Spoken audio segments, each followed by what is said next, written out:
Hedie started running a few years ago. She was a little bit concerned about some of the common health problems that come with inactivity, and she'd been chatting about it with her doctor. And she was worried about diabetes because there was a history of that in her family.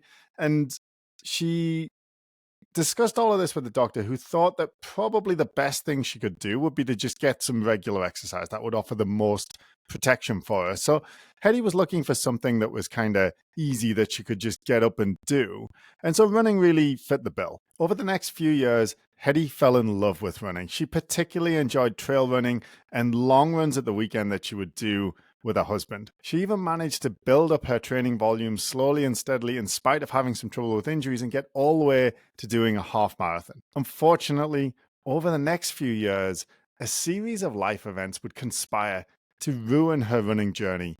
5 runs a week became 4, which became 3, which became 2, and nowadays, sometimes only 1. She wanted to get back to where she'd been before, running 4 or 5 times a week, doing long runs at the weekend that were over 10K that felt easy and comfortable and enjoyable. But she always seemed to find an excuse to not do her workouts. It's too hot, I'm too busy, my shoes don't fit right, even the dogs will miss me. I think we can all relate to this on some level. It's like we have this evil excuse devil living in our mind that's just sitting there ready to serve up excuses for us for not doing the things that we know we need to do. And the thing about this evil excuse devil is he's really lazy. He doesn't even come up with good excuses that make any logical sense. In fact, last night I skipped my run. It was a simple 45-minute zone 2 run, and I skipped it because it was snowing.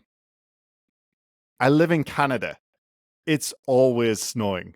If you don't run in Canada because it's snowing, you don't run. Anyway, Hedie listens to the podcast, and she'd heard my interview with Bridget that I did a while back. And Bridget's story about coming back from injury to get all the way back to half marathon training really resonated with Hedie, and that encouraged her to reach out. She booked a free call, and we had a chat about all of the stuff she'd been going through in terms of finding it difficult to be consistent with her running and all the reasons behind it. And as we talked through it all, it became very clear that Hedie didn't have a problem of knowing what to do. It wasn't a lack of information or knowledge. She knew how to do the training. She knew how to even do the strength training.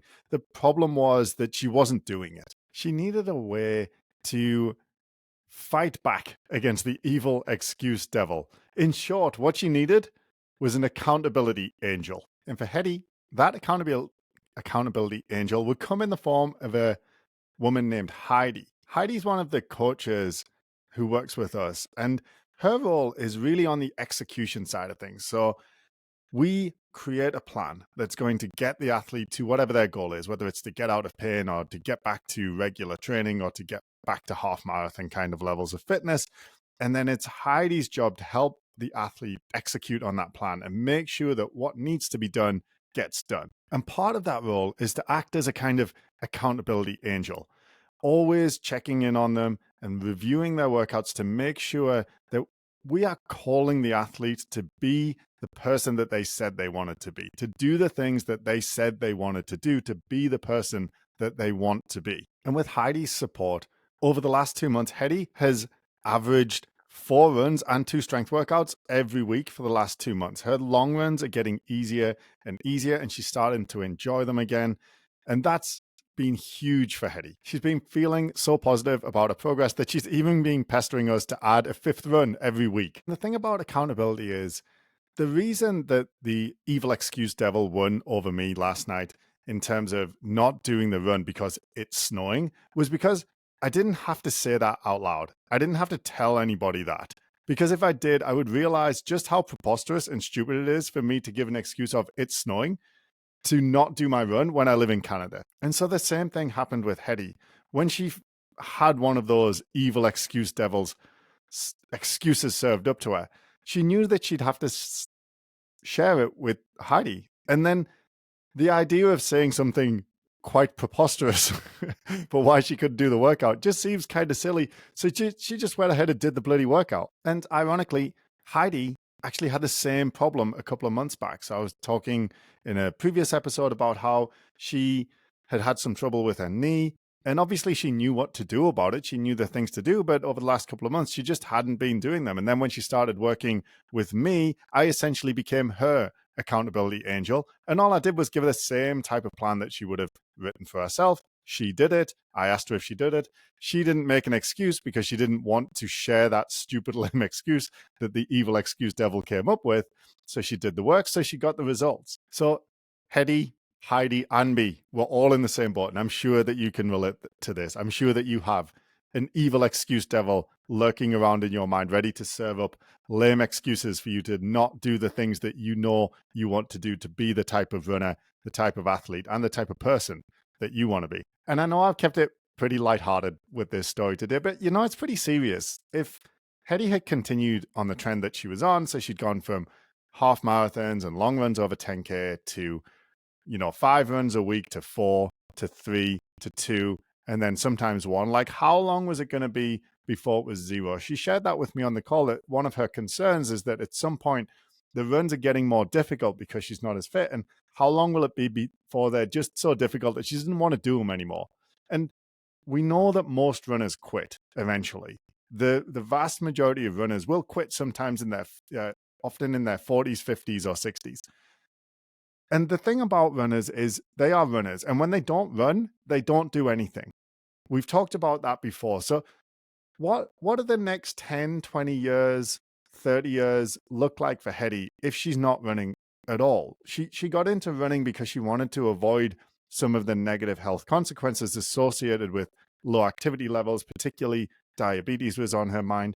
But if she wasn't running, would she really be doing the kind of activity level she needs to do in order to forego and avoid those kinds of negative health consequences? But of course, she didn't do that. She reached out for help and she got the support that she needed. And having Heidi on her team as her accountability angel to hold her accountable to the standards that she set for herself, that's allowed her to beat back that evil excuse devil, at least for the time being. And now she's training regularly. She's going to go back to 5 runs a week, and she's registered for a marathon a half marathon in a couple of months from now. And she's back in the saddle, training regularly, feeling fitter, faster, and stronger. And ironically, preparing for this episode, I realized that this is what I need right now. When I realized that I should put in that story about how I didn't run last night because of the snow and how stupid that is, I was like, this is what I need. I know what to do, but I need an accountability angel. I need someone to hold me to the standard that I set for myself and not allow me to give in to the evil excuse devil who's just sitting there ready to serve up lame excuses for me to use. Don't go run outside. It's snowing. It's cold. Stay at home in the living room with a nice cup of tea, which is what I did last night. When I should have been outside, freezing my face off, getting my workout in, because that is the standard that I set for myself. And I need help. I need someone to hold me to that standard. And that's why I'm going to be working with the coaching team for my own accountability now for the next little while, at least, to make sure that I do the work that I need to do to be the type of runner that I need to be the type of person that I need to be. And if you're losing the battle with the evil excuse devil in your mind, this is one of the things that we help our clients with. You don't have to be in dire straits with your running. You don't have to be completely injured and unable to train. You don't have to be shooting for really high standards like qualifying for Berlin and this kind of thing. If you want to train regularly and you are having trouble with being consistent and you feel like you're losing that battle with that evil excuse devil and you think an accountability angel and other forms of support would help you, definitely we want to talk to you. So just click that link in the description as usual, book a call, talk about it, see if we can help you.